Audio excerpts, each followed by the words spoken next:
एक विचित्र अशी गजाल हांवें नोटीस केली. आमी सद्याक आसा जो कदंबा बायपास आसा, जो ओल्ड गोवा बायपास, जो मेर्शे जंक्शना कडल्यान चालू जाता. आमी पळोवपाक शकता की काल राती हांगासर स्ट्रीट लायट ज्यो पेटनात हांगासरल्यो हायवे वयल्यो, म्हणून हांगासर खंय तरी काळखान जी गोरवां क्रॉस जाताली थंय कळनासतना एक एक्सिडंट जालो. आमी पळयलो काल कितलो काळोख आशिल्लो हांगासर रातच्या वखदाक.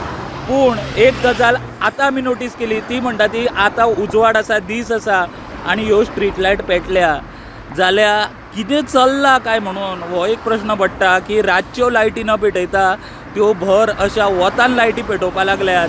ह्यो गजाली कितें चल्ल्या काय म्हणून सरकारान ह्या गजालीं कडेन लक्ष घालपाची गरज आसा की जेन्ना लोकांक गरज आसता त्या वखदार लायटी पेटना आनी अश्यो दिसाच्यो वताकडार हांगासर लायटी पेटपाक लागल्या जाल्यार ह्या गजालीक कारणीभूत कोण ही गजाल चिंतपा सारकी आसा. आनी ह्या गजालीचेर एक्चुली एक्शन घेवपा जाय की ह्यो लायटी दिसाच्यो न्हू जाल्यार त्यो रातच्यो पेटच्यो, कारण लोकांक रातचो ह्या लायटीची गरज आसता.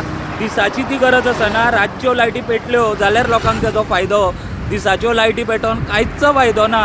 आनी काल आमी पळयलां की कशा तरेन हांगासर एक्सिडंट जाल्लो तेन्ना हांगासर कसो काळोख आशिल्लो. आनी आयज जेन्ना सकाळीं आमी हांगासरल्यान क्रॉस जाता जाल्यार हांगासर ह्यो ज्यो स्ट्रीट लायट आसा ज्यो काल रातच्यो बंद आशिल्ल्यो त्यो भर उजवाडाक हांगासर दिसाच्यो त्यो पेट्टा.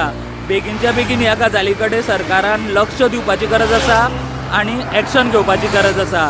स्टुडंटा खातीर हायवे वयल्यान हांव स्वप्नील तारी.